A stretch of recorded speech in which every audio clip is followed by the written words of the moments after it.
Just a minute.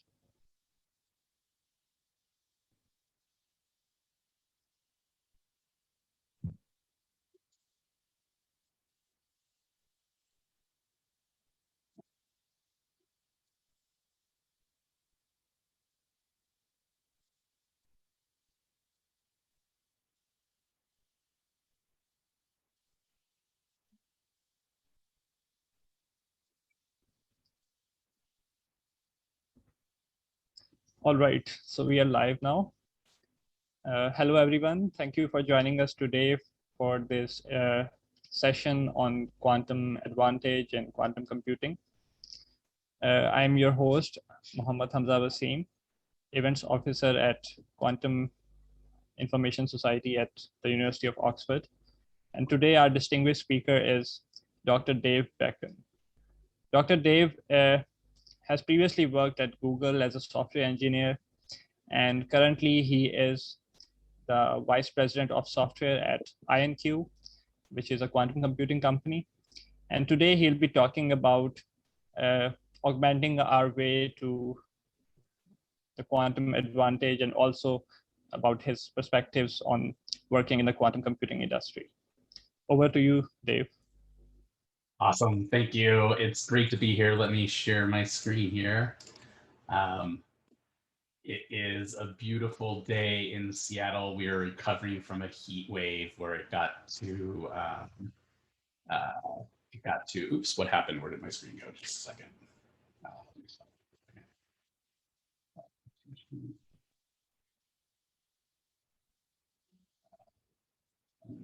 There we go. Okay, so hopefully you can see the screen. Yeah, we recovered from a heat wave. It's now back to normal. It's not rainy, but it's good. So I'm here in Seattle, Washington. Yeah, I'm happy to talk to you today. This is a little bit maybe of a different talk than the ones you're normally used to, because I'm not necessarily a researcher in the traditional sense of quantum computing, though I used to be. So it's a little bit of an aspirational talk in the sense of like it's directions I think are interesting for people to be thinking about that not enough people maybe are thinking about this type of. Okay, so this is a joke I always like to tell, which is, you know, this is often what you get asked, maybe at a cocktail party. It depends on who's at your cocktail party, right? But you know, you're out with your friends in quantum computing, and you ask this question, like, where does the power of quantum computers come from? You know, this is when you talk to anybody who's interested about quantum computers. This is an interesting question, right? Like, where is this coming from? And you know, the truthful answer is we don't really know. We have some ideas and some really good intuitions about some things that are useful for showing when quantum can get advantage. But we should also acknowledge that really, like, we don't even know where the power of classical computers come from, right? Like, really, literally, this is the famous P equals NP problem. We don't know how to distinguish a non-deterministic Turing machine from a normal deterministic one, right? This is like the major open problem. So in some sense, whenever we talk about this, we should acknowledge that like this problem is extremely hard, and it's like, you know, doesn't mean we shouldn't work on it, but it's likely that we're asking for a lot when we're asking this question. I think it's a very hard question to work on. So just to give you a little bit of my background, because it's useful and you're like, why should I listen to this guy? What's going on? I'll just give you a little bit of background about my history in quantum computing. Actually, the first thing I did in quantum computing was an internship in 1996 when I was undergrad at Caltech. This was in the, you know, right after Peter Shor and error correction was being discovered. I remember John Preskill's students at the internship program I was at were talking about error correction with qubits. Well, I got my PhD in 2001 from Berkeley. This is my advisor, Brigitte Whaley, talking, and I'm dressed in what appears to be like the flag of, I think, like Sierra Leone or something. I worked on decoherence tree subspaces, exchange-based quantum computing, some fun stuff. And then I took the traditional sort of academic path, right, which is postdoc, scientist, research professor, and ended up at the University of Washington. There's a research professor. During that time, I worked on error correction. So the thing on the left is an example of compass model code. There's a subsystem code. I also worked on sort of what I call more foundational things. This picture in the middle is a diagram of a protocol that Ben Toner and I worked on for simulating the correlations in singlets. And then I also worked on quantum algorithms. The thing on the right is what's called a Clutch-Gordon transform, which is something you've learned probably if you've taken quantum mechanics and physics, right? It's one of the cool transforms, but the question is how to do it with circuits and is it useful for anything? There's a transform called a Cirque transform, and this is some of the fun stuff there. My hammer during this time was always representation theory, which is a beautiful subject and a great hammer to learn. Then in 2011, I somehow woke up and decided I would try something totally different. And on a whim, almost, I applied to Google to become a software engineer. I knew that I loved writing software. I had spent time just doing side projects. The original version of SideRate, if you know that website, was something I wrote. I wrote some iPhone apps, and these were sort of like side projects. And I realized I enjoyed them so much that I should try something else. And so I left academia. I left quantum computing academia for industry before it was cool. I like to say, right nowadays it seems like every professor has their startup. I did it before it was cool, and I went over to Google and became what I call a real software engineer. I worked on some products. I worked on Google domains. I helped build a domain registrar, very different than quantum computing. I also worked on machine learning. The picture on the left is a system called federated machine learning, which is a way to build a distributed privacy-preserving machine learning system, which is sort of a fascinating project to work on. Trying to build a very distributed machine learning is a little bit scary if you've seen, Terminator and you're thinking about Skynet, but it's a very fun project. And then in around 2017, it was starting to become clear that quantum computing was starting to need software engineers, right? The size of the systems was starting to become large enough that there were problems just writing the code and making sure you're doing good code practices. And then, trying to bring all the tooling and all the stuff that we care about in software engineering to the quantum world. And so, as was mentioned, I ran Google's quantum software team for a couple of years, where we produced things like Cirque and TensorFlow Quantum. And then recently I jumped over to IonQ, which is a startup here in the US, which is most notoriously going to be going public very soon when the deal finally closes. And IonQ is a long-time quantum computing company in the sense of anything's long-term in quantum, but its founders are Chris Monroe and Jungsang Kim, who've been working in quantum for, Chris has been working longer than I was. When I was a graduate student, watching Chris's talk as a postdoc was one of the highlights of my sort of like early career. So, later on, hopefully if people have questions or things or want to ask, I can definitely talk about this industry transition back and forth, because I've been on both sides. I've advised people coming to industry and leaving industry to go back to school. So I've sort of been on both sides of this divide, and I think there's lots. I think all paths are fun. So the most important thing is enjoy yourself. Okay, so again, back to the subject. What I want to talk about. Okay, so where does the power of quantum computers come from? Where is it coming from? So I have a joke for this as well, besides the first one, which is the answer is always superposition and entanglement. That's what people will say, right? They'll say, oh, it's superposition. Oh, it's entanglement that gives the power of quantum computing. And I heard that enough that I sort of thought, well, what if I take that seriously? And for April Fools in 2018, I actually, because I was, software engineer, I actually just wrote an entire programming language using entanglement and superposition, right? So the joke is, everybody says entanglement or superposition are what make quantum computers powerful. So why not make an entire programming language that just uses entanglement and superposition? So in the lower left-hand corner here is a little bit of code from this language, where all of the tokens in the language, all of the things you write to write things in this language are the words superposition or entanglement, right? And the thing on the left is actually the program to produce the circuit on the right. And it's fun to try to do this. These are these languages that people write in order to just do silly things, right? My favorite variation on this is I have a little flag you can pass in, and you can change the tokens from superposition and entanglement. And one of the programs I have changed it to like tab and I think a space. And that meant that like the entire program was just looks completely blank when you open it up, right? Which is about the most ridiculous thing. I called that vacuum.py when I wrote that. Okay, so more seriously, where does the power of quantum computing come from? What I want to talk today is like, I feel like we're at a point where we have lots of different ideas in this area, but it's very hard to do algorithm discovery, right? So we've spent a lot of times in the last few years building tools to help us write quantum programs like Qiskit and Cirque and things like this, right? So the ability to write a quantum program in sort of a simple way, hopefully simple, and then execute it on a quantum computer. We've been thinking about that. But what we haven't been doing as much thinking about, and they're counter to this, but it's not as prevalent, is to think about how do we build tools to help us reason towards new quantum algorithms, or to improve, say to come up with new compilers and optimization steps? How do we build these tools that like augment us in our research, as opposed to just this straightforward thing of writing a circuit and running it, right? And that's a different problem. So the story I like to tell about this is that the person on the left is Craig Gidney. Craig is a software engineer slash research scientist now at Google. Craig reported to be, though I always felt like Craig was going in his own direction. Some people, they're going to do what they're going to do. So Craig is interesting because he's self-taught in quantum computing. He was a computer science major, I think, as an undergraduate, and I think he got a master's as well. And was, worked in security and things like this. And at one point decided he wanted to learn quantum computing. So what he did is he built this drag and drop this program called Quirk. And it allows you to, like sort of the IBM's version of this thing, but Craig has some nice things here that I want to talk about. It allows you to drag and drop circuits on there and then to simulate them and see how they behave. Now, the interesting thing about Quirk is that it's mostly, for me, is that he does a couple really interesting things. One is some of these gates sort of spin around in time.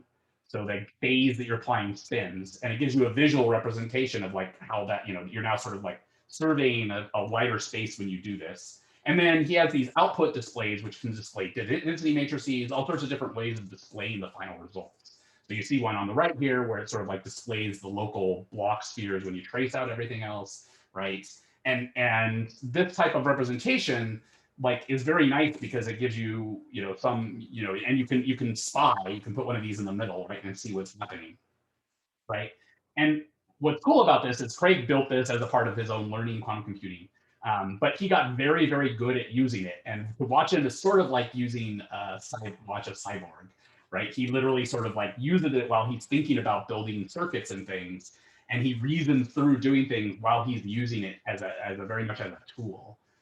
And this is actually, it seems like, okay, that's, like when I see a drag and drop, they go like, oh, it's pretty, it's cute, it's nice, right? But how useful is it? But it actually is really useful. It gives you intuitions about how things should work. And watching Craig sort of do this convinced me that this is a very strong way, it's a very like useful tool for his own development.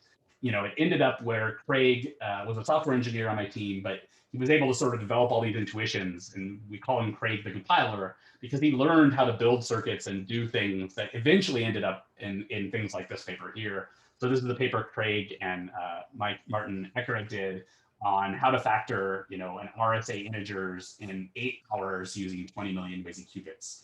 And this is a very cool paper because it takes a lot of the work that he had done in sort of basically coming from his knowledge in Quirk and how to build things. And then in the bottom, you see another thing, which is Craig has sort of done, which is building these sort of like visualizations of the stuff you're actually building. So for resource estimation and things like this, you need to actually think about how you put things together and how these things work. And again, you need the tools to do this, right? And this is a slightly different thing because you're not aiding yourself in algorithm discovery so much as like trying to do a more traditional CAD type tooling. So I think this is a really interesting story. One is because, first of all, everybody should be, can learn quantum computing and jump in and eventually do cool stuff like this. But it really does ask this question of like, what tools do we have that we can augment ourselves in order to find quantum advantage? And there's a long tradition in software engineering and computer science going back to people like Doug Engelbart about thinking about this question. I mean, you have to put yourself back in like 1950 or 1960, right? When the way you would submit the program was a punch card, right? And people there was sort of almost a resistance to even thinking about an interactive way of working with a computer, and then also using it to augment yourself in some way, and not just as a calculating machine, right? This was a totally novel thing at the time. And I think quantum computing needs to spend more time thinking about that type of programming and building tools like that.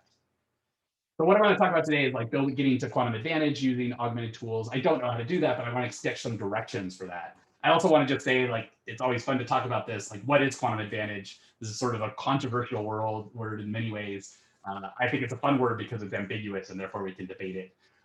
My view on this is fairly straightforward. When I'm a software engineer and I'm trying to do something classical and I'm trying to build, say, a domain registrar, right? Like I need to go out and think about what's my data model and what do I need for my database tools, right? And how do I do it? And so there are all these different tools that I have out there and I choose one over the other, right? I'll choose spanner because of a particular thing that it's, replicated in a certain way. It has a certain consistency model that works, certain security features it has, et cetera. And I'll sort of say, okay, I'll choose this one. And the way I think about quantum advantage is exactly this, right? It's the same sort of question, but now it's for whether I'll put it on the quantum computer or not, right? And the way why I like thinking about it this way is it puts it back on the people who are choosing. And there are lots of reasons we choose things that are not just about asymptotic runtimes, right? They are about absolute wall speed. They're about cost. They're about, frankly, development time, right? It is often true. We've already seen cases where, like, you give a bunch of PhDs a year and they will be able to come up with a better algorithm. But, technically, actually, if I have a product that I need to get and it's going to be working in the first year, and it turns out that, like, doing it on the quantum might be the right way because I don't have to hire 10 of the world's top computer scientists to do that, right? That's advantage, and it's not one that we traditionally recognize, but I think it's the one that sort of, I would choose to do this. And of course, like all choices, just like that in the previous page, sometimes you make the wrong mistake, or sometimes you make the right choice for today that is wrong in a year, right? And so it could be that quantum advantage actually flips back and forth like this, right? So I think it's a good sort of like, that's the way I center this problem. It's like, how do I actually do it? My experience for this is shaped by something that many of you probably heard about, this experiment that Google ran while I was there. In that experiment, what they did is they took a random quantum circuit, right, and they ran it on the Sycamore processor, and they ran it and produced outcomes from this. And the claim was that it was, your choice is between, this and running it on a supercomputer, and you would run it on the quantum computer. And for me, this is, the interesting thing here is this quantum advantage. Well, first of all, the thing is nobody really knows of good use for random circuits, right? Like maybe there's a use for them, and people do. There are a couple proposals out there, like certified random number generators and things like this. But it's not necessarily something people are like interested and excited about, right? But that doesn't mean that there's not something there, right? Like this is the other thing we should always keep in mind is just because it's not exciting today doesn't mean it's not going to be exciting tomorrow, right? So this is like the positive way to work on your research, right? But for me, this really was a visceral experience in the sense of this is a plot of so for example, on the far left, this is simulating that what they call quantum computational supremacy experiment on just using a standard state wave Schrodinger algorithm. And on the left, you sort of see here, the number of qubits goes up and the depth of the circuit that you're running goes up. And the interesting thing is here, sort of the blue line. The blue line is, just running on your laptop, say with what, one core that you're dedicated to doing this. And you start to see that, somewhere around 40 qubits for the circuit, it really does start to crap out. Now, this was at the time, but there are other algorithms you can use now. So we can talk about that too, because I think it's still a fascinating story that's developing. But literally, I was, sort of at Google, and Hartmut Nevin, who sort of runs the thing, came up and was like, we need more resources, right? They got to the point where they're producing data out of their machines, somewhere around, 40 qubits ish.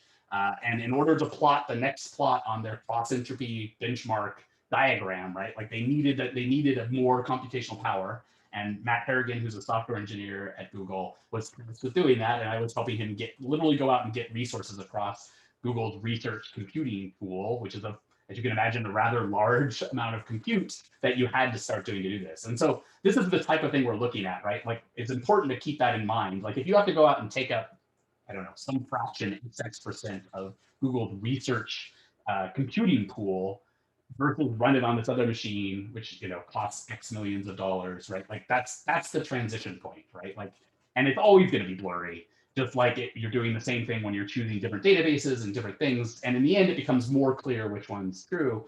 But I think this is sort of one of these examples of the things we should be looking for. Okay, so now let's turn to the sort of meat of what I want to talk about, and there's sort of two parts of this story, and I think they're related to each other.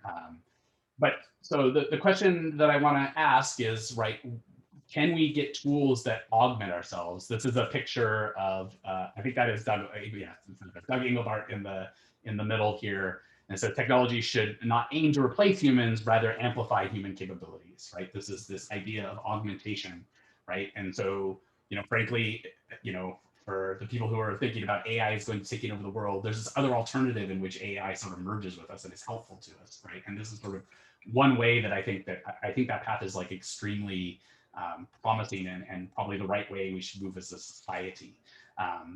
So there's the question about what the tools we have, and then sort of the concepts that these tools are working with. And these are like very tightly coupled to each other when you're working with it. What I want to give you is just I want to give you a sort of rundown of that so you can sort of see that and think about what it is that we need for tooling that'll help us discover new algorithms. Oh, and by the way, just in case you don't know, Engelbart gave a demonstration, I don't remember the exact year, called the Mother of All Demos in the 60s. And this was the place where he demonstrated a bunch of things like basically like, remote, two people editing a document at the same time. This was in the 60s. And it really was a demonstration that showed off computers in a way that nobody at the time really had been thinking as much about or able to, and then able to actually do the demo and pull it off. I was lucky enough, my grandfather worked for IBM for many years, and he actually was part of the program committee that invited Engelbart to give this talk. And he said, when I asked him, I was like, oh yeah, it was life-changing. Seeing that demo was like seeing the future more than anything. He's, and he worked in computers since, the 60s, for literally, right? Until retirement in I think in the 80s or 90s, right? And it really was that type of thing. So it's a very cool thing. You should go watch it if you haven't, just to see what it was like and think about, what it was like to be back then and to not even have the concept of a lot of things we take for granted. Okay, so I'm going to start with the simplest problem. Hopefully many of you have seen this. This is boring from a quantum algorithm perspective in the sense of like this is old school, literally the very beginning of the idea that quantum algorithms can give you speed up, which is Deutsch's problem. Actually, Deutsch's problem was slightly different, right? He had a slightly different version, and then people later on went around and fudged it around to make it what now people call this version of Deutsch's problem. But that said, this is the sort of quantum 101 thing that you should learn about, and I want to talk about how our tools influence how we think about this. Okay, so what is this problem? You're given a Boolean function, and this function is either constant, the stuff on the left, or balanced. Constant means it always gives the same output on both inputs. Balanced means that it gives, half of the outputs are 0 and half the outputs 1. Since it's an input size of a Boolean function that has an input size of 1 bit here, it just means, that it's either exactly the bit or the not of the bit, right? So the Deutsch's problem is given access to this function, so you're allowed to ask, hey, what is f of 0, right? Tell me whether this is constant or balanced, right? So you can sort of convince yourself pretty quickly that you can't do this classically with just one query. And the way to see that is just like, suppose you queried 0, right? So then that's this first, I don't know, that's this first row here, right? With the zeros going across here, right? So, and when you look at that, you see that the constant and the balance, the two on the left, they both have an output of 0 and 1. So you don't know which of those two you're given, right? Given that it could also be 0 and 1 on the other side, right? So if I query 0, if I get 0, it doesn't tell me whether I'm on the left or right of this divider, right? If I query 1 similarly and I get, say, 1, I can't distinguish between these two because there's one of the ones that has an output of 1 on either side of this, right? So we have to query this at least twice classically. Okay, so then the quantum solution to this is first we have to convert this over into a quantum oracle. So we do that, and you might wonder, is this the right way to do this? And there's a whole series of things you can go down that rabbit hole thinking about this, right? But we're going to convert it over into a function that we can query, right? And then we have sort of the input, and then we compute the value of the function in the other bit, and we XOR it with y to make this whole thing a reversible or then unitary transformation. Right. And so what does that mean? Well, it means the oracle for the quantum world is going to be identity in the case where the function is always 0, or it's going to be the X, the NOT gate on the second, on the, qubit 1, I guess I called it here, being a computer scientist starting with 0 labels, because it always outputs 1. And then the other two for the balanced functions are the controlled NOT and then the controlled NOT followed by a NOT. Right, so you can check that these are indeed compute this function in the method done on the left. And so now the question is, if I'm given access to this machine and I'm going to use it once, can I distinguish? And of course, the answer is yes. And this is Deutsch's problem. So this is Deutsch's algorithm. So how do you do this? Well, you input 0 plus 1 on the first qubit, and then you input 0 minus 1 on the second qubit. You apply that oracle, and then you Hadamard the final two registers. You don't have to Hadamard the second register if you don't want to. You measure the first one and you get 0 if it's constant and 1 if it's balanced. Okay, so that's how the algorithm works. Now let's talk about ways that we understand it. So one way we understand it is to just write down the math and do the transforms, right? And I'll come back to this later because this is actually an interesting thing, right? So we start out in 0, 1, right? We apply the Hadamard's, and so then we write down mathematical expressions that describe this, right? Goes to 0 plus 1, 0 minus 1. These are, you know, things we can talk about. We can write down in a symbolic way if we wanted to. We could write sum over x of x for the first register where x is 0 or 1. We could write it like that, right? But we're writing down the mathematical notation. And then, you know, what does the oracle do? Well, it computes the function. So we use just that transformation rule we had before, right? It computes the function in the second register and it stores it with the value of the register. And so we can go through and expand this out, right? And then the trick here, right, is that there's a thing called the phase kickback trick, which is that if you have register with A minus register not A, right, then that becomes -1 to the A times the 0 minus 1 state, right? So you're taking back the phase of that second register. And if you look at this, and you know, very quickly you can see that it's doing exactly this in that second register, because of course we got it into the 0 minus 1 state, so we got it into. We kick back the phase into the first register. So the second register is not actually touched, right? And then we look at this and we say, oh, okay, let's think about the case where it's constant and balanced, where f of 0 is equal to f of 1, that's constant, or it's not equal, that's where it's balanced. And when we see that, what happens is, well, we see that state after this oracle, the first state, right, is either 0 plus 1 or 0 minus 1. So if we Hadamard it, that'll then transform it into the basis where we can distinguish 0 plus 1 and 0 minus 1. And that's how we get the answer. So this is the way when you're first learning this, you probably sat down and worked this out and you're like, okay, now I sort of understand it, right?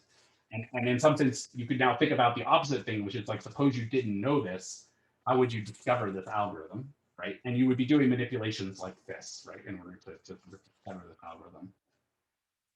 Now, there's another way we can think about this. Let's talk about it like, okay, what else could we do? Well, let's write a program for it in Cirque. So Cirque is a framework for writing circuits like kids get.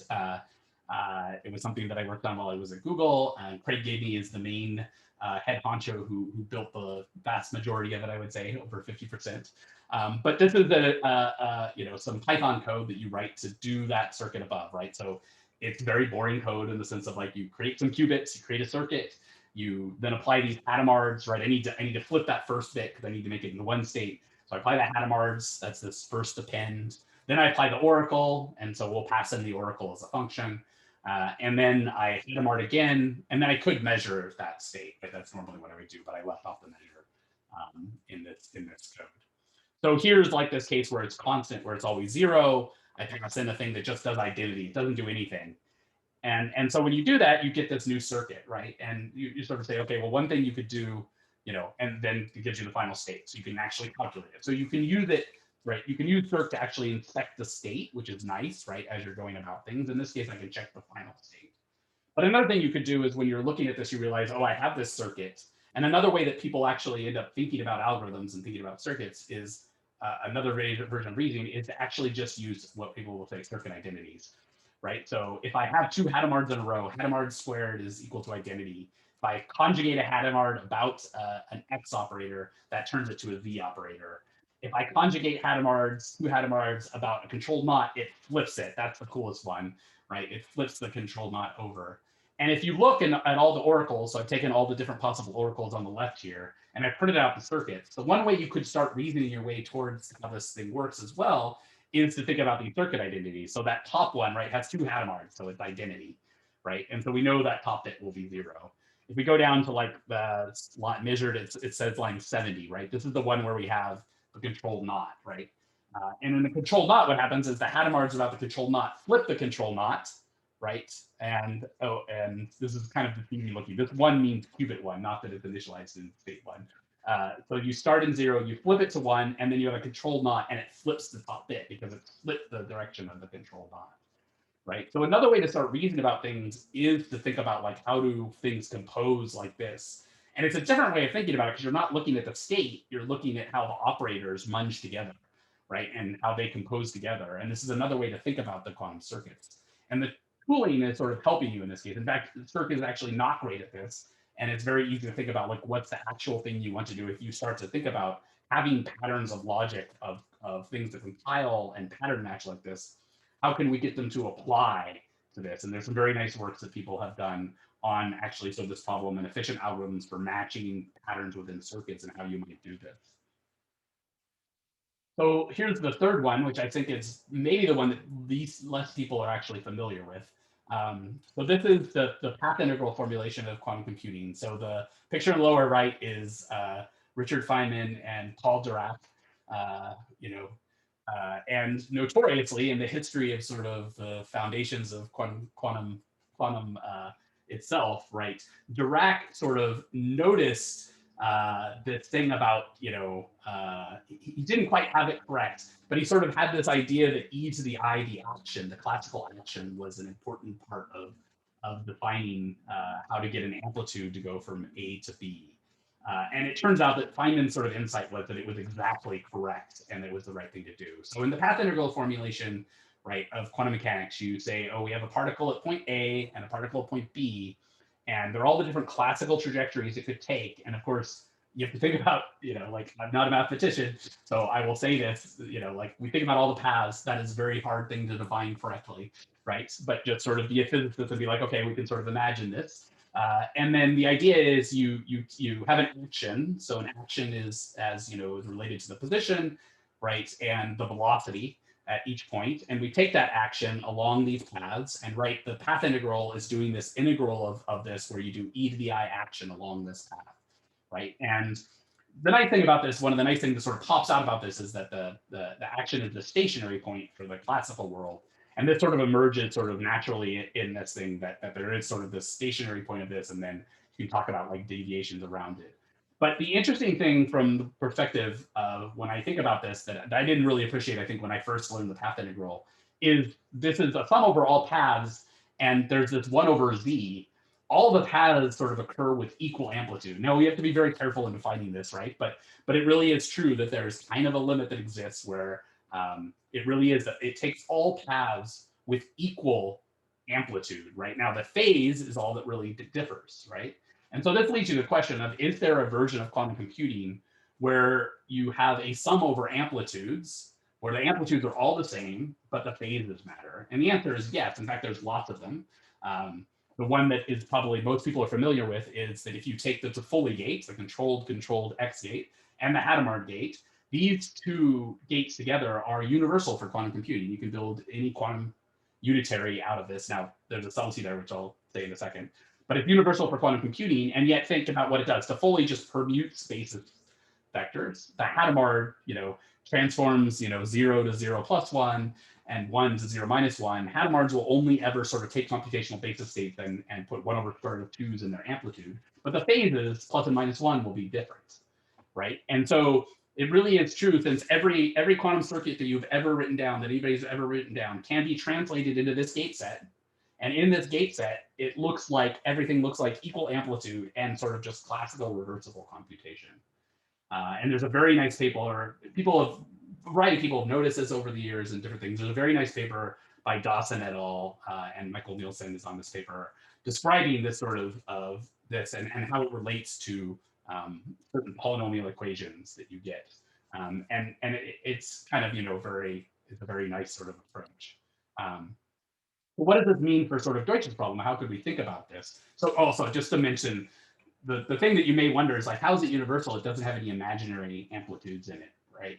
And so it's universal in the sense that there's this trick, which I think goes back to Bernstein and Vazirani, that you can take an extra bit in quantum theory with sort of like real numbers in it, and then you take an extra bit to sort of distinguish the real and imaginary part. And so sort of you can then make that look like just it maps onto, it's sort of isomorphic to the complex version of the quantum mechanics.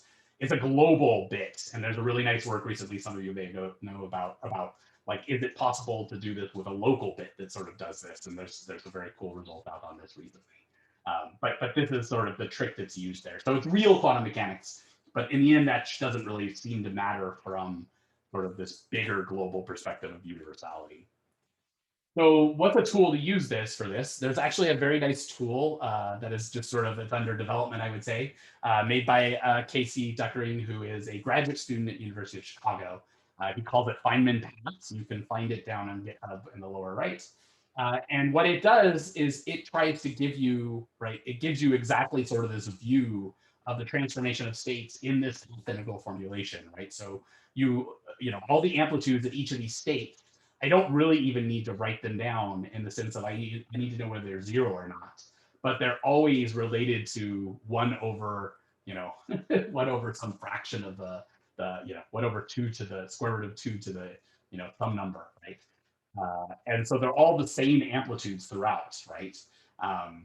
And you can see in this sort of picture that he has here, he's, you know, applying a Hadamard, applying another Hadamard, applying a CMOD, applying another Hadamard, applying another Hadamard. You can see that these things come and they actually interfere, right? You can see in sort of this space-time picture of the computation evolving, right? There's these things that branch out, sometimes with phases, right? That's the Hadamard. And then there's these things that permute things, and then there's things that cancel out, right? And so you get sort of a real actual visual representation of the interference that's occurring in a quantum algorithm when you use this.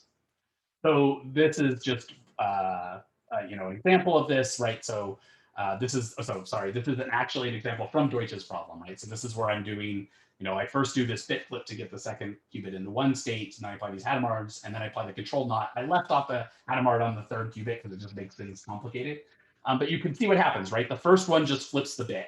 Notice that he's the notation here is usually the opposite of the textbook version of, it's the correct version of this, but it becomes a little bit confusing when you do the C naught here, right? Because you'll see this in a second. So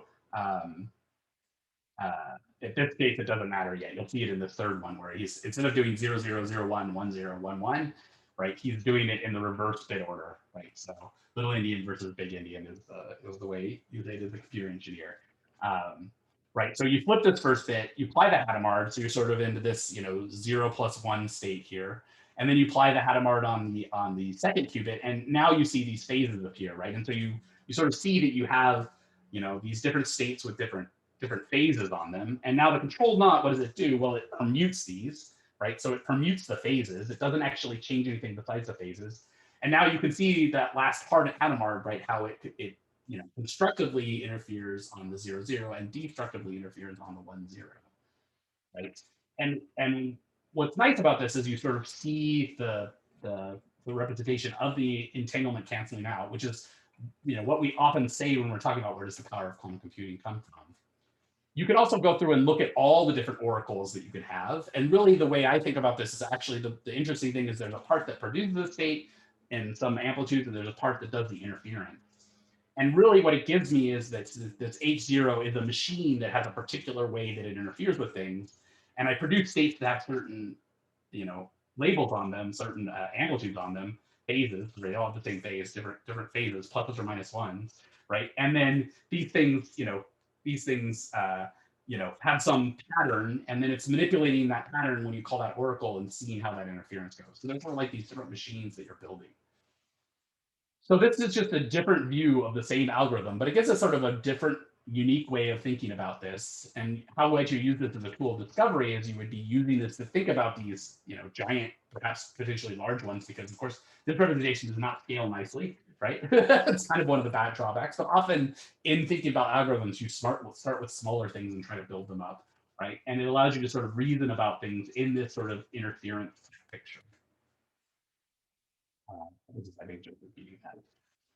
Okay, so what's the point of this? It's in some ways very basic, right? This is the simplest algorithm, but it really is true that there are these different ways that we understand algorithms, and when we try to think about discovering them, there are different ways in which we would like to use tools to work on them, right? So one was sort of just what I call the math of the states, doing the sum over X, doing actual manipulations, and it's always very cool and somewhat, I don't know. I think the first time I saw it when I was perhaps in grad school, there's always this question like, how do you know Shor's algorithm works, right? It's like, oh yeah, of course, you can work out the math that works without factoring the number, right? Like it's able to factor a number, and you're able to show math that works, but you know that always blows in my mind for some reason the first time I see it, and then you think, I was like, well, of course that's possible, right? But there's a different way. So there's thinking about it in terms of how we manipulate those states and the different transformations on it. There's circuit identities that we can use to sometimes figure out how algorithms work and try to come up with new ones. And then there's this other view, which doesn't scale well, but sort of gives us this idea about this really is a space-time picture of what's going on, and we have interference that occurs, and we're trying to direct the things in the right place and keep them away from the wrong place, right? And that's sort of like a game you're sort of playing on this big space, right? And it gives us sort of different views of this.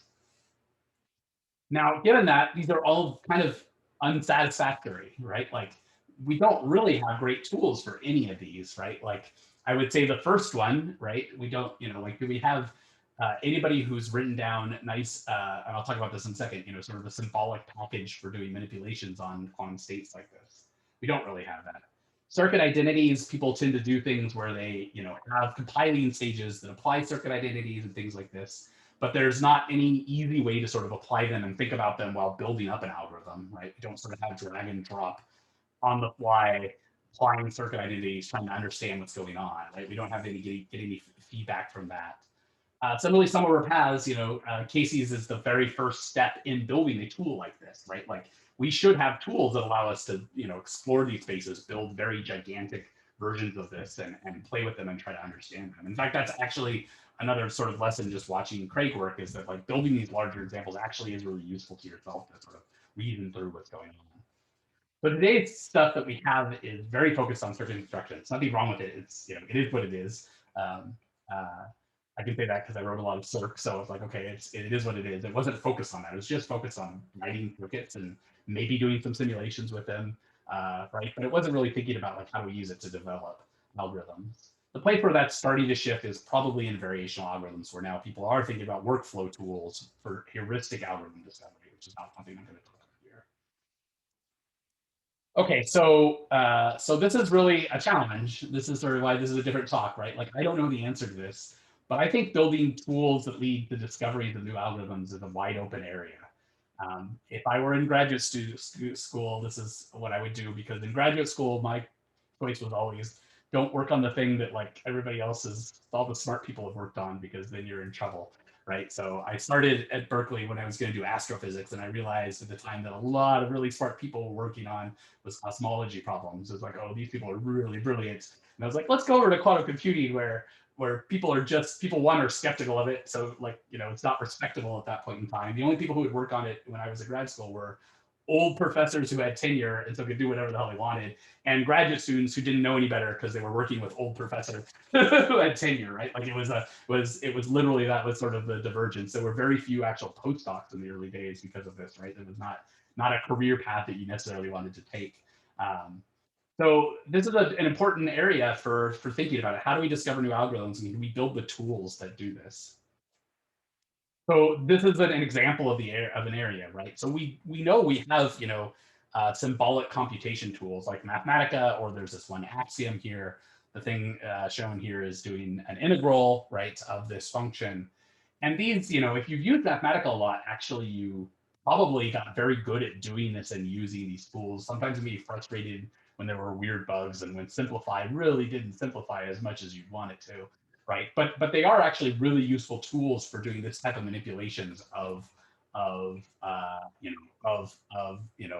symbolic math.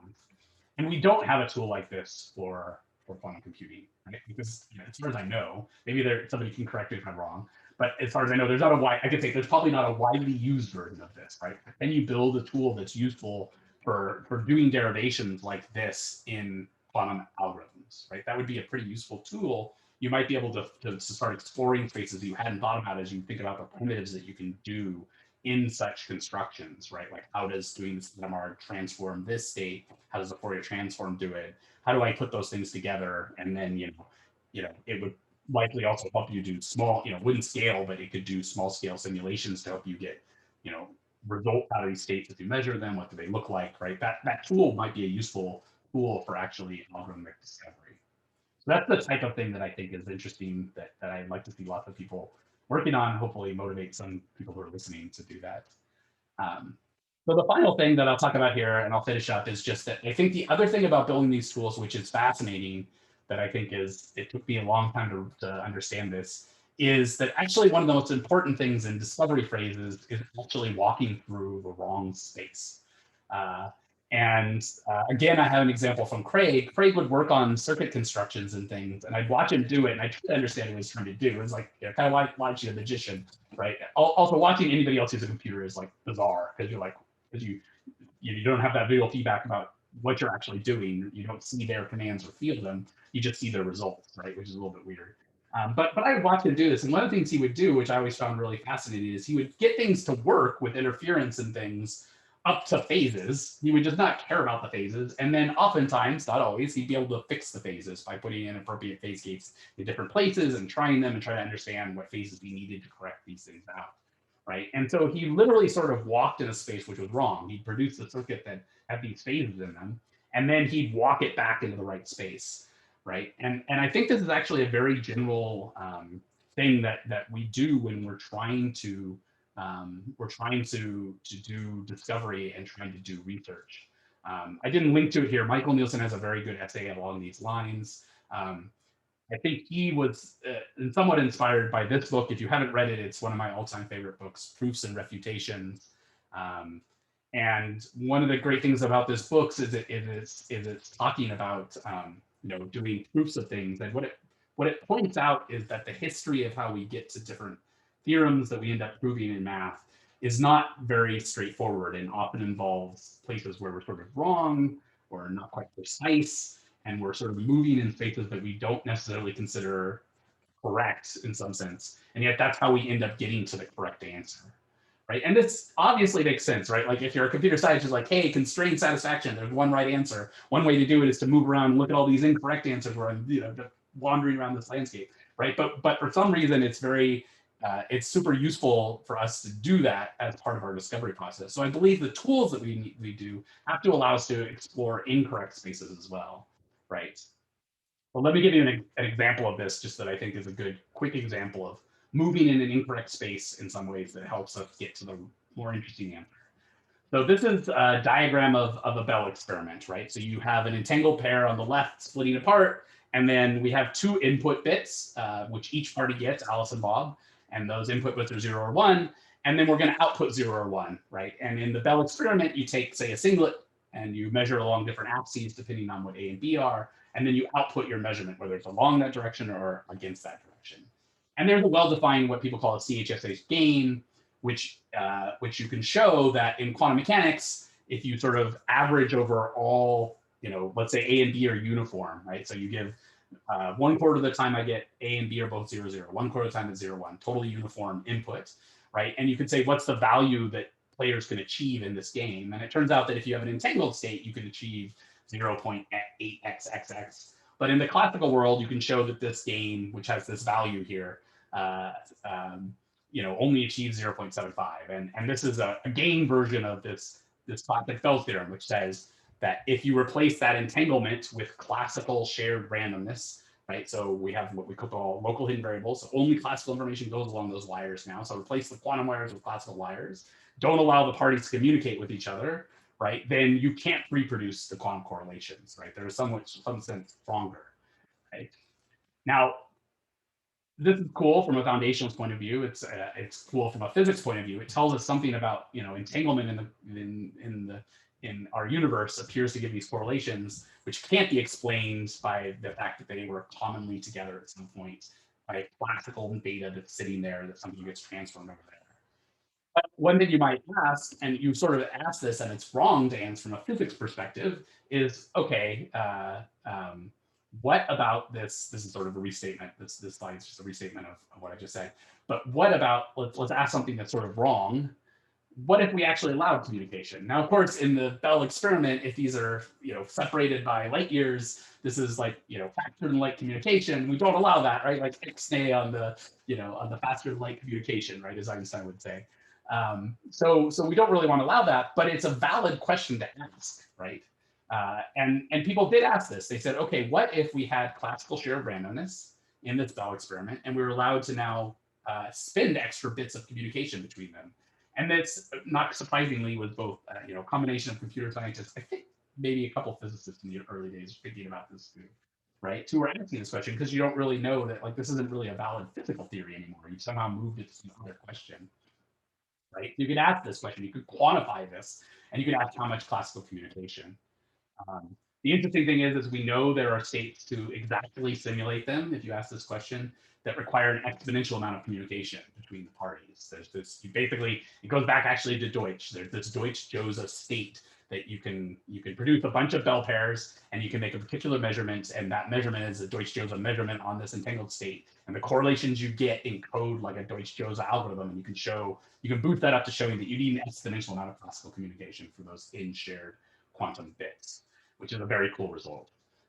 But let me tell you sort of another part of the story. So I worked on this a little bit back when I was in academia. One of the things I worked on was what is this answer for the standard GHD statement where you have a big cat state and you're measuring all x's and all y. So every one you're either measuring the x direction or the y direction, every qubit you're measuring. You're measuring an even number of y measurements, and you want to get to reproduce the correlations produced by quantum theory, okay, on this state.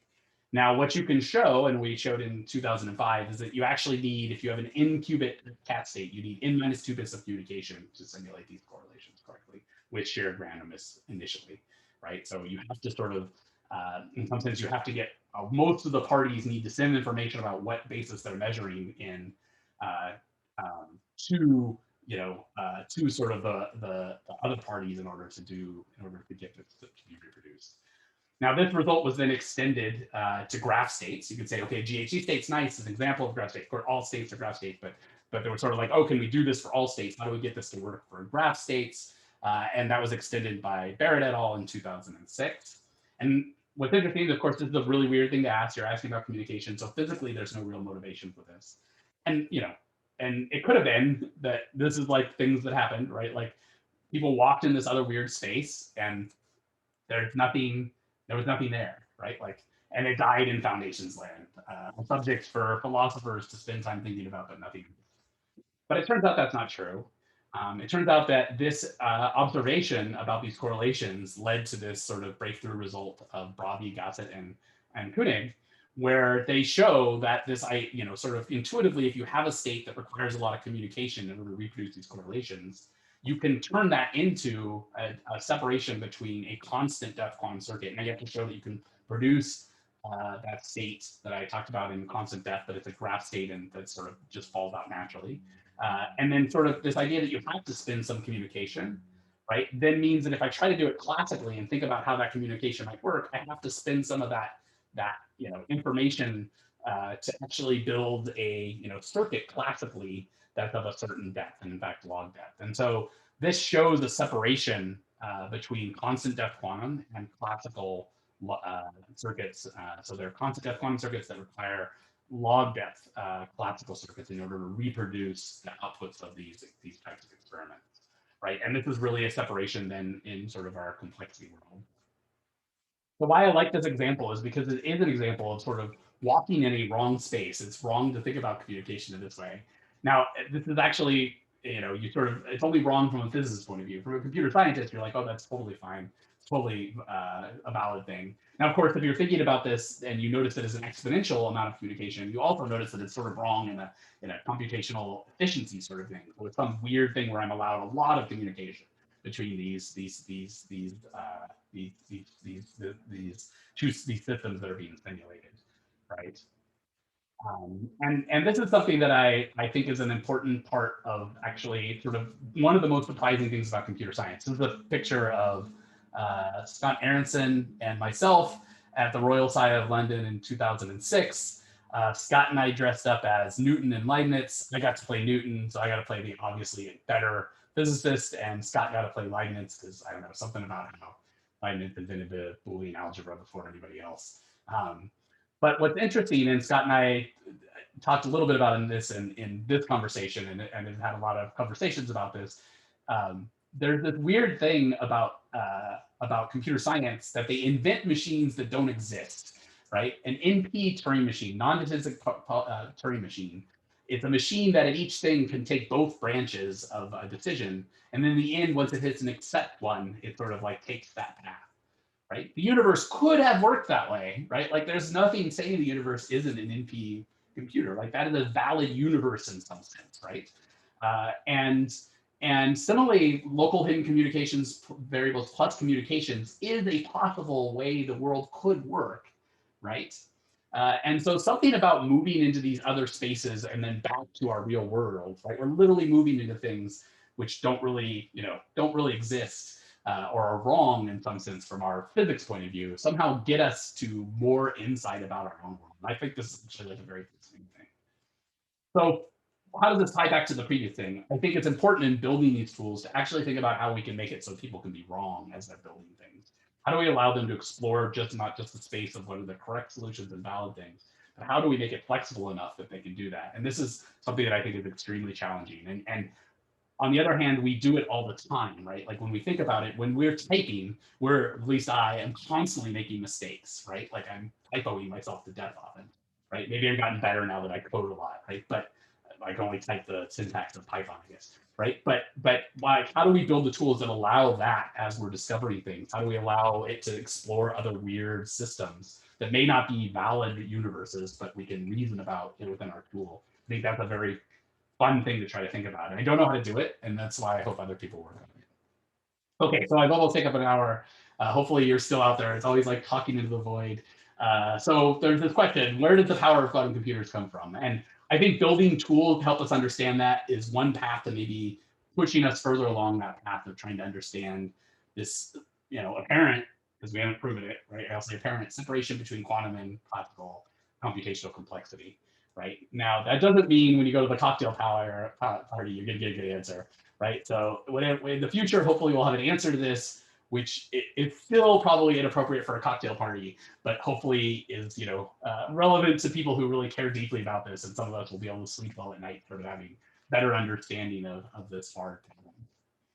So thank you. I will give a pitch finally at the end. IonQ, trapped ion quantum computings. We are hiring. We're moving into not just building hardware. We're also working on applications and algorithms and error correction. And so people who are interested in all versions of the sort of the entire stack should go to the website and check this out. And there I'm done with my hand. So thank you for your attention and time. Thank you, Dave, for this exciting talk and for sharing your insights on how to think about quantum computing and quantum advantage. Now we'll have a Q&A for 5 to 10 minutes. My first question is about the overlap of quantum computing with quantum foundations. As far as I know, quantum foundations was a subject not many people cared about before quantum computing appeared, and quantum computing in a sense helped bring in more funding for quantum foundations and make it sexy. Do you agree with this, and what do you feel about this? It's certainly true. It's still not it still like has some edges on it, but it definitely has changed. The foundations work has been extremely important for quantum computing, and there are lots of different places where that's occurred. This is one that I talked about, right? So I think it's very it's very important. I still think there are places in foundations that quantum computing people could have impact, and there are actually lots of places like this. There's this very beautiful work on causality and causal models and things like this that I think is very foundational in many aspects, but could potentially be applied to quantum computation. But one weird thing about computer science, I will say, is that it's always had this weird philosophical foundations feel to it, right? In the sense that you look at many of the biggest results, they were people, being sort of very foundational and thinking about weird things and then trying to make it rigorous, right? And I feel like quantum foundations is the version of that for quantum computing. The other place that's changed in this world, right, which has been miraculous from my perspective, been around for a long time, is this shift from, I remember the days when I go talk to high energy physicists about quantum computing and they would like just show you the door. But sort of this resurgence of like understanding that, ADS-CFT and its relationship to error correction and things like this, right, has really shifted those physics departments in fundamental ways, right? And it's great to see. It's a little bit like, it was a little brutal back in the days when you would, get basically ignored because they didn't think quantum computing had anything to say about their fields. And it turns out that, condensed matter and high energy physics are very much being also influenced by quantum computing. And that's like actually it's very heartening to see. I think it's actually a very cool result that was not at all obvious in the early days when people were working on stuff like that. Okay, so the next question is kind of cynical. Do you think we are doing well by hyping quantum computing? Will the bubble explode before we really get there? That's a good question. I think the answer is yes, it'll explode. No, I don't know. I think there certainly, people accuse IonQ of hyping all the time, which I think is true and not true. I think there's, the important thing to think about industry is that there are smart people trying to do calculations to understand what's going on. It's not all cynical. The other thing to think about is that quantum computing itself, unfortunately, has been doing this for a long time. There's a really fascinating thing to read. There's if you search for quantum roadmap Los Alamos, there's an old report that was produced in, I don't remember, it's 2006 maybe, about a roadmap for quantum computing. And in that roadmap, I think they had an error-corrected qubit in 2008, and I think needed code in 2011. And this is an article produced by some of, the smartest people in the field, literally like luminaries, people I looked up to, and they were grossly optimistic about what was possible, right? So I think we will always be, new technologies always sort of have to exist in that space because you have to be optimistic you're going to push, right? Will it get overhyped? There's a chance of that true. There's also the opposite chance, which I don't think people talk about too much, which is that if you're constantly negative about the future of quantum, you might cause it to collapse as well, right? Like you can be overly cynical about quantum computing. And so there's some healthy balance of this. I don't know what that is. And I think we should try to call things out. I think we should always acknowledge also that it's important to engage in dialogue about these things, right? And ask people questions about what they're doing and why they're saying it. Because the one thing I do know, having been behind the walls of industry for so long, is that there's often stuff going on there. It's very different in the academic world. They're not gossiping about what they're talking about. They're building stuff and doing it and planning outside of these confines of openness. And it's no fun in some sense when you're behind those walls because you get, I like talking about quantum computing stuff, but it does mean that like what you see from the outside is very different from what you experience on the inside. So it's really important to, engage with people and talk to them about it. Sometimes they can't talk about it, sometimes they can. But I think that sort of helps. Will there be a funding bubble? It's likely true. I mean, the thing is we have to remember in startup land, something like 90% of all startups fail, right? The scary thing right now for me in the quantum world is we're not seeing a lot of public failures. There are failures occurring, but they're not public, and that's scary because that's this delusion of like that things are all perfect, and that's not at all true. Like things are failing, and I think the more we openly talk about that, the healthier it is for our community as well. So a long-winded answer to, I think, a very complicated question, but that's 2 cents. You also talked about discovering new quantum algorithms. Do you think one barrier is our classical way of thinking about algorithms? Because we have been doing classical computing for a while now, right? For at least half a century or maybe more. Yeah. It could be, right? It could be that we're not just able to do that. I mean, Hartmut Nevin, who runs Google's thing, was always like, I'm looking for like, where's the person in the middle of nowhere who somehow is able to reason their way about quantum systems in ways that we don't natively do, right? And Craig is an example of somebody who sort of reasons about things well and doing circuit manipulations in ways that I don't really do naturally. So that could be part of the problem. It's also hard because a lot of we are entering a new era, we should acknowledge, right, where we do have access to machines and are able to try heuristics. Prior to that, heuristic research was very, it's very few algorithm people would work in a heuristic type approach. Right now, the quantum computers aren't good enough, frankly, to make it interesting. You run it on, IBM's machines or maybe on ours, which are a little bit better, right? Like, and you get some results, but you're not really gaining a deep insight on that. Maybe when we get to this point where we really run reliable things that we can't simulate quickly and we can get quick feedback, we'll start to understand things better. But it's very hard to see how that will work. But it is true that heuristic developments are very important. And a lot of classical computer did develop some heuristics early on, like the simplex algorithm is a classic example, right? It's an algorithm that can be foiled by these clever counterexamples. I don't know, Cooley took, there's some name for this crazy cube that's hard to work on.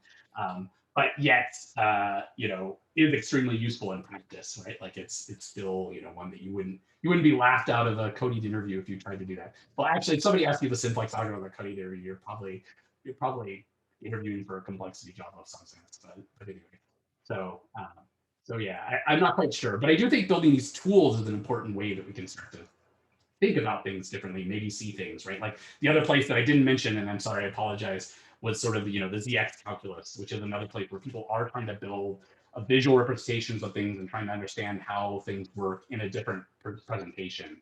And that might be a path that I know, for example, Craig is building his own tooling and does stuff with this now because he find it useful to think about with that tool. Right? And so that's another example of one of these things. I think just trying to explore what those tool spaces can be and these new spaces to walk in, I think it gives me some hope.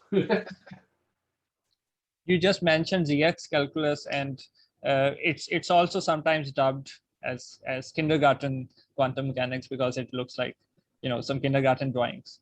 But and that reminds me of how there is hype about quantum computing in high school education as well these days. Do you think this is a good idea to introduce high schoolers or maybe younger kids to quantum computing? And yeah, I will always say it's good for people to learn things. So, but there's this concern about are we so I'm strongly in favor of like people learning things and doing things. I think quantum is fun and exciting.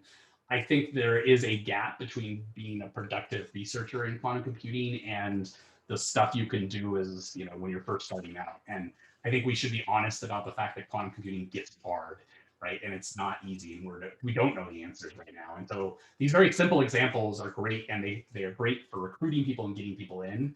And we do have to worry: are we over recruiting? Is it exploding too much? I will tell you, from somebody who has to hire, no. The answer is like I want more people who know quantum in detail, but also have written a lot of Python code. Like those people are very hard to find right now, right? Like it's not a huge thing. But on the other hand, we should be honest about like that a lot of this harder stuff in quantum computing is still pretty hard. We don't have it, and it's true about the classical computer world too. Like some of the algorithms, when you first learn about a red-black tree in computer science, it's like not an easy thing, right? Like I've taught it before. It's not easy to teach, right? Like these things are not easy, and there's sort of a level. And I think we may be sort of missing some of that intermediate step. Like I feel like we're developing good tools for the basics and getting you involved. But sort of this next step of how do you up your game to do some real research in the field. I feel like that's the place we may be missing sort of in training materials, because there are lots of people I know who they're a software engineer and they've taken a course in quantum computing, but it just means they know how to write a Cirque program that does Gojo's algorithm. They don't necessarily know the next steps of how to think about like, well, when I run the hardware, how do I compile the gates using the particular hardware? What are the transformations I can do to simplify the circuit? There's all these other stuff that you're doing when you're doing that. Right. And so I think that's the place where we should make sure we expand it. And we do have to worry about if we're overexpanding. I mean, the US government is dumping money into quantum computing, and a lot of that comes with also do educational stuff. So it's just going to get larger, right? So at least in the US. And I think worldwide the same is true, right? So Right. The next question is about your career. How did you end up working on federated machine learning as well as quantum computing while at Google? Seems like pretty different fields. Was there any friction due to that? Yeah, so one great thing about Google is they allow you to move around. So, when I got hired into Google, I literally did not know how to program very well. Like my interview, I will tell you, give you all hope. My interview, they do like 4 or 5 people. I don't remember. It was probably 5. I think I bombed 2 of them, like bombed. Like I've given a lot of interviews, I bombed them. And then 2 of them I did really well at, right? Like I knocked them out of the park. I was literally like, 2 zeros, never hire this person. They should stay as far away from Google as possible. And 2 are like, hey, you did really well on these algorithm questions that we asked them, right? So, once you're inside of a company like Google, oftentimes you spend years like, being at a certain level in the industry and learning the skills and contributing to something like building, I started in ads, right? Like I worked on DoubleClick search and I was building integrations with Facebook and crazy things like that. But they're very sort of basic software engineering type projects. And then at places like Google, what often happens is your career grows and you start to get some seniority. You start to get the skills necessary to operate within the company. You start taking on bigger projects. And then eventually at Google, what happens is they encourage people to move between different teams, right? It's sort of one of the ways they keep the code. It's a good way to keep people's standards sort of uniform about how they write code, and the practices you do need to disseminate across the company. So it was sort of encouraged for you to do this. Oftentimes, it's kind of a joke. People would get it promoted and then fly away, leave the team, right? And it's kind of like, oh crap, we lost somebody who's really good, right? Sometimes people stay and continue on. That just depends on the role. And so, after I worked on Google Domains, I got promoted, and like federated learning came up as a possible thing to work on. It's an extremely exciting, like that paper is, that I'm on that is like one of the coolest things. And it really is this new idea in machine learning, which has privacy implications right at the sweet spot of things we should be doing and caring about, right? And so you sort of get into that. And then quantum computing was just this luck of the draw, in the sense of like, I had been, while I was at Google, they'd been doing quantum computing stuff. Hartman had been doing stuff for pretty much the entire time I was there in some ways. And they bought a D-Wave machine, or not bought one, they signed on a D-Wave machine through NASA, right? And they were testing that out, right? And then it just happened that like, I've been communicating with them, so it's important to always have your network, right? And once they decided that they wanted to build like Cirque and cloud services and stuff, it was like, oh, we need somebody who does that and speaks quantum computing. And so then it was just a natural fit for me to switch over to that. It's very hard to leave federated learning because that's a really cool project. And I sometimes think about the life I would have led if I had done that, because I think it's a concept that's actually going to partially change the world in many ways. So just like quantum computing. But it is true that you sort of get seniority in these companies. That's how you get to work on the coolest things. That's sort of how it works, and it's kind of nice, right? But you do have to, unfortunately, like, kind of take your lumps for a while as you're growing within the company, right? So You have worked both in academia and in the industry. Would you recommend fresh PhDs to join the quantum computing industry, or should they stay in academia for a while? I think it depends on your personality and what you want to do and things like this, right? I will say industry is going to be focused on more short-term things. Some parts of industry, some parts are not, right? So very much, when you're thinking about that transition, one really important thing to do is when interviewing is to do, oftentimes you'll do an interview, but you need to also reverse interview. You need to understand what the job is, because it is often very different. And I see the worst outcome is when you get in a place and it's not meeting what your expectations of what the role should be.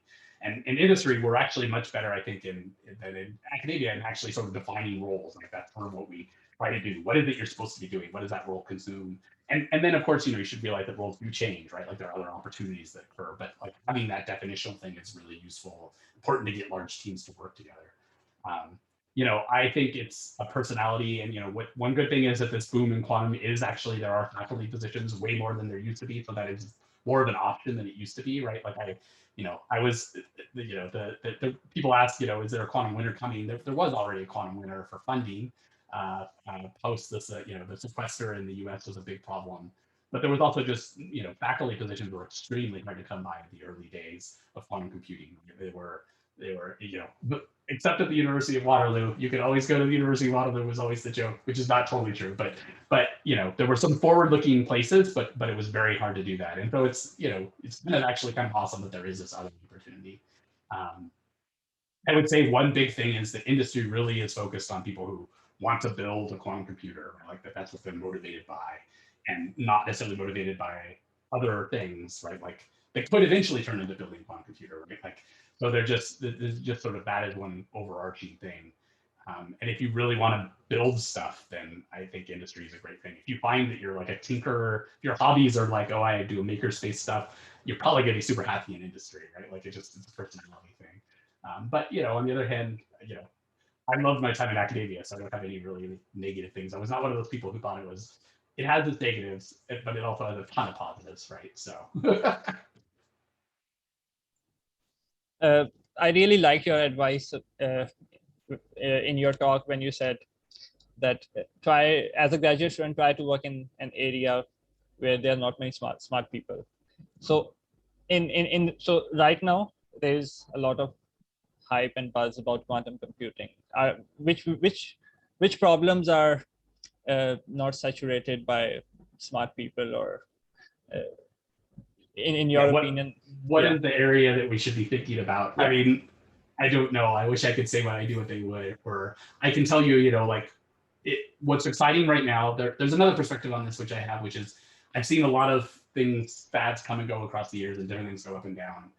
I will say that it's been really fascinating to watch quantum machine learning, which is still extremely heuristic, right? But it literally was, only a few years ago that people started. There was this era where people were doing the sort of more theory ideas about quantum machine learning and, these speed ups. And then, of course, there's a story about these all getting dequantized, right? And like the amazing work that sort of like demolished some of those results in some ways that made them more skeptical. You should be more skeptical about their practical applicability, though there is still probably a practical applicability. But then this sort of more heuristic variational algorithm type approach. And what I find fascinating about that story is there's a smell that you get from having seen things come into the world, where when new things happen, you often see actually really what I hate to say this about anybody's work, but I would say lower quality work, right? Stuff that you read and you're like, oh, isn't that obvious? Or like, oh, that's, like, that's not very interesting, right? Like, and we've all done this. We all make these judgments when we're reading papers, right?